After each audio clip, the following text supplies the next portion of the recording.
ಸ್ನೇಹಿತರೆ, ಪ್ರಪಂಚದಲ್ಲಿ ಎಂತೆಂಥವರು ಇರ್ತಾರೆ ಅಂತ ಹೇಳೋಕೆ ಆಗೋದಿಲ್ಲ. ಒಬ್ಬೊಬ್ಬರು ಒಂದೊಂದಕ್ಕೆ ದಾಸರಾಗಿರ್ತಾರೆ. ಇಂದಿನ ಯುವಕರನ್ನ ಕೇಳುವಂತೆಯೇ ಇಲ್ಲ. ಪ್ರೀತಿಗಾಗಿ ಪ್ರಾಣವನ್ನೇ ಬಿಡ್ತಾರೆ, ಬೈಕ್ ರೇಸ್ಗಾಗಿ ಏನು ಬೇಕಾದರೂ ಮಾಡ್ತಾರೆ. ಇನ್ನು ಕೆಲವರು ಹಣಕ್ಕಾಗಿ ಪ್ರಾಣವನ್ನೇ ತೆಗಿತಾರೆ. ಆದರೆ ಇಲ್ಲೊಬ್ಬ 39 ನಾಣ್ಯಗಳನ್ನು ಮತ್ತು 37 ಅಯಸ್ಕಾಂತಗಳನ್ನು ನುಂಗುವ ಕೆಲಸವನ್ನು ಮಾಡಿದ್ದಾನೆ. ಅದಕ್ಕೆ ಕಾರಣ ಏನಂದರೆ ನೀವೇ ಚಕಿತರಾಗ್ತೀರಾ. ಅಷ್ಟಕ್ಕೂ ಯಾರದು?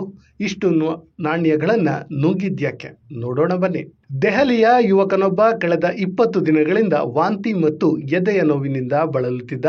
ಆಹಾರವನ್ನು ಸೇವಿಸಲಾಗದ ಪರಿಸ್ಥಿತಿಗೆ ತಲುಪಿದ ಆತನನ್ನ ಸಂಬಂಧಿಕರು ದೆಹಲಿಯ ಸರ್ ಗಂಗಾರಾಮ್ ಆಸ್ಪತ್ರೆಗೆ ದಾಖಲಿಸಿದ್ದಾರೆ. ಆಗ ಅಚ್ಚರಿಯ ವಿಚಾರವೊಂದು ಬಯಲಿಗೆ ಬಂದಿದ್ದು ಡಾಕ್ಟರ್ಗಳೇ ಶಾಕ್ ಆಗಿದ್ದಾರೆ. ಯಾಕಂದರೆ ಆತನ ದೇಹದಲ್ಲಿ ಇದ್ದಿದ್ದು ಕೇವಲ ಮಾಂಸಖಂಡಗಳು ಮಾತ್ರವಲ್ಲ, ಆತನ ದೇಹದಲ್ಲಿದ್ದು ರಾಶಿ ರಾಶಿ ನಾಣ್ಯಗಳು, ಅನೇಕ ಅಯಸ್ಕಾಂತಗಳು. ನೋವಿನಲ್ಲಿ ನರಳುತ್ತಿದ್ದ ಆತನನ್ನ ಆಸ್ಪತ್ರೆಗೆ ಕರೆದುಕೊಂಡು ಬಂದಾಗ ಅಲ್ಲಿನ ಹಿರಿಯ ಕನ್ಸಲ್ಟೆಂಟ್ ಡಾಕ್ಟರ್ ತರುಣ್ ಮಿತ್ತಲ್ ಅವರು ಮೊದಲು ಹೊರರೋಗಿಗಳ ವಿಭಾಗದಲ್ಲಿ ತಪಾಸಣೆಯನ್ನ ನಡೆಸಿದ್ದಾರೆ. ಮೇಲ್ನೋಟಕ್ಕೆ ಏನೂ ಗೊತ್ತಾಗದೆ ಇದ್ದಾಗ ಎಕ್ಸ್ರೇ ಮಾಡಿದ್ದಾರೆ. ಆದರೆ ಎಕ್ಸ್ರೇ ಕಿರಣಗಳನ್ನೇ ದೇಹದೊಳಗಡೆ ಬಿಡಲಷ್ಟು ಕತ್ತಲು ಆವರಿಸಿದ್ದು ಅಚ್ಚರಿಯನ್ನ ಉಂಟು ಮಾಡಿದೆ.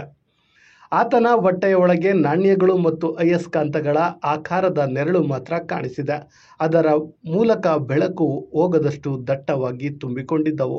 ಉದರದ ಸಿಟಿ ಸ್ಕ್ಯಾನ್ ಮಾಡಿಸಿದಾಗ ಭಾರಿ ಪ್ರಮಾಣದ ನಾಣ್ಯ ಮತ್ತು ಅಯಸ್ಕಾಂತಗಳು ಕರುಳಿನ ಬ್ಲಾಕೇಜ್ಗೆ ಕಾರಣವಾಗಿರುವುದು ಕಂಡುಬಂದಿತ್ತು. ಇದು ಅಪಾಯಕಾರಿ ಸ್ಥಿತಿಯಲ್ಲಿ ಇದ್ದಿದ್ದರಿಂದ ಕೂಡಲೇ ಆಪರೇಷನ್ ಕೂಡ ಮಾಡಲಾಗಿದೆ.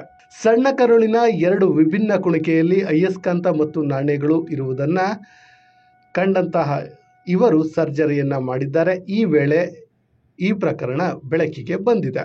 2 ತುದಿಯಲ್ಲಿದ್ದ ಅಯಸ್ಕಾಂತಗಳು ಪರಸ್ಪರ ಆಕರ್ಷಣೆಗೆ ಒಳಗಾಗಿದ್ದವು. ಇದರ ಪರಿಣಾಮ ಸಣ್ಣ ಕರುಳಿನ 2 ಭಾಗಗಳು ಅಂಟಿಕೊಂಡಿದ್ದವು. ಕರುಳುಗಳನ್ನು ತೆಗೆದು ಅವುಗಳ ಒಳಗಿದ್ದ ನಾಣ್ಯ ಹಾಗೂ ಅಯಸ್ಕಾಂತವನ್ನು ಹೊರತೆಗೆಯಲಾಗಿದೆ. 2 ತುದಿಗಳನ್ನು ವಿಭಿನ್ನ ಅನಸ್ಟೋಮೋಸಿಸ್ ಸರ್ಜರಿ ಮೂಲಕ ಮರುಜೋಡಣೆ ಮಾಡಿದ್ದಾರೆ. ಇದಷ್ಟೇ ಅಲ್ಲದೆ ಆತನ ಹೊಟ್ಟೆಯನ್ನು ಸೂಕ್ಷ್ಮವಾಗಿ ಪರಿಶೀಲಿಸಿದಾಗ ಅಲ್ಲಿಯೂ ಅಪಾರ ಪ್ರಮಾಣದ ನಾಣ್ಯ ಮತ್ತು ಮ್ಯಾಗ್ನೆಟ್ಗಳು ಕಂಡುಬಂದಿವೆ. ನಂತರ ಉದರವನ್ನು ಸೀಳಿ ಅಲ್ಲಿದ್ದ ಲೋಹದ ವಸ್ತುಗಳನ್ನು ಹೊರತೆಗೆಯಲಾಗಿದೆ. ಆತನ ದೇಹದಲ್ಲಿ 1, 2 ಮತ್ತು 5 ರು ಮೌಲ್ಯದ 39 ನಾಣ್ಯಗಳು ದೊರಕಿವೆ. ಜೊತೆಗೆ 37 ಅಯಸ್ಕಾಂತಗಳನ್ನು ಹೊರತೆಗೆಯಲಾಗಿದೆ. ಈ ಮ್ಯಾಗ್ನೆಟ್ಗಳು ಗೋಳ, ನಕ್ಷತ್ರ, ಬುಲೆಟ್ ಮತ್ತು ತ್ರಿಕೋನ ಆಕಾರಗಳಲ್ಲಿದ್ದು ಪತ್ತೆ ಹಚ್ಚಲಾಗಿದೆ.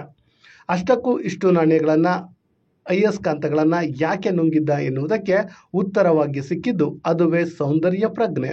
ದೇಹದಾಢ್ಯತೆಯನ್ನು ಹೆಚ್ಚಿಸಲು ಜಿಂಕ್ ಸಹಾಯ ಮಾಡುತ್ತೆ ಎಂದು ಯಾರೋ ಈತನಿಗೆ ಹೇಳಿದ್ದಾರೆ. ಅದನ್ನೇ ನಂಬಿದಂತಹ ಈತ ಕಾಯಿನ್ ಮತ್ತು ಮ್ಯಾಗ್ನೆಟ್ಗಳನ್ನು ನುಂಗಿದ್ದಾಗಿ ವೈದ್ಯರ ಬಳಿ ಆತ ಹೇಳಿಕೊಂಡಿದ್ದಾನೆ. ಈತನ ಬುದ್ಧಿವಂತಿಕೆ ಹೇಗಿತ್ತೆಂದರೆ ನಾಣ್ಯಗಳಲ್ಲಿ ಜಿಂಕ್ ಅಂಶವಿದ್ದು ಅವುಗಳ ಜೊತೆ ಮ್ಯಾಗ್ನೆಟ್ ಸೇವಿಸುವುದರಿಂದ ಕರುಳಿನ ಒಳಗೆ ನಾಣ್ಯಗಳನ್ನು ಹಿಡಿದಿಟ್ಟುಕೊಳ್ಳುತ್ತವೆ. ಇದರಿಂದ ಜಿಂಕ್ ಅಂಶ ಹೆಚ್ಚು ಹೀರಿಕೊಳ್ಳುತ್ತೆ ಎಂದು ಈತ ನಂಬಿದ್ದನಂತೆ. ನಿಜಕ್ಕೂ ಈತನ ಬುದ್ಧಿವಂತಿಕೆಗೆ ಒಂದು ಅವಾರ್ಡ್ ಕೊಡಲೇಬೇಕು. ಇನ್ನು ಬಾಡಿ ಬಿಲ್ಡಿಂಗ್ ಮಾಡಿ ಸ್ನೇಹಿತರಿಗೆ ತೋರಿಸುವಂತಹ ಕನಸನ್ನು ಕೂಡ ಕಂಡಿದ್ದಂತೆ. ಇದೆಲ್ಲದರ ನಡುವೆ ಇನ್ನೊಂದು ಖುಷಿಯ ವಿಚಾರ ಏನಂದ್ರೆ ಇಷ್ಟೆಲ್ಲ ಆಗಿ ಆಪರೇಷನ್ ಆದರೂ ಕೂಡ ಈತ ಬದುಕಿ ಉಳಿದಿದ್ದಾನೆ. ಸತತ 7 ದಿನಗಳ ನೋವಿನ ಬಳಿಕ ಈತನ ಆರೋಗ್ಯ ಚೇತರಿಸಿಕೊಂಡಿದೆ. ಇದುವೇ ಅವನ ಅದೃಷ್ಟ. ಇದೆಲ್ಲವನ್ನ ನೋಡ್ತಿದ್ರೆ ಈ ಪ್ರಪಂಚದಲ್ಲಿ ಎಂತೆಂಥ ಬುದ್ಧಿವಂತರು ಇದ್ದಾರೋ ಆ ದೇವನಿಗೆ ಗೊತ್ತು ಅನಿಸುತ್ತೆ.